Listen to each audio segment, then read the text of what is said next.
हम अपने क्लासरूम की सीढ़ियों पर बैठ गए।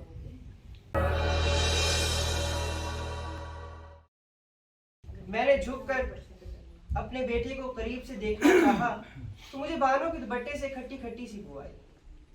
बच्चे ने मुस्कुराकर अपनी माँ की तरफ देखा तो माँ की जन्नत गुलगश्ता लौट कर उसकी झोली में आ गई।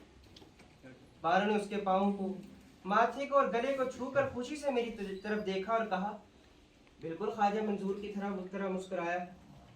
ख्वाजा साहब अपनी सारी जिंदगी में सिर्फ एक बार मुस्कुराए होंगे, लेकिन बानों के जहन में उनकी मुस्कुराहट हमेशा के लिए सेटल होकर एक फ्रेम में जड़ी जा चुकी थी।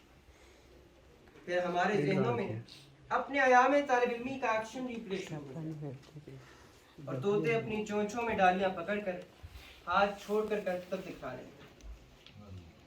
अभी हमें सीढ़ियों पर बैठे थोड़ी देर ही हुई थी कि नीली पगड़ी बांधे और हाथ में चाबियों का मोटा सा गुच्छा थामे एक शख्स हमारी तरफ आया और करीब आकर पूछने लगा, कौन लोग हो तुम?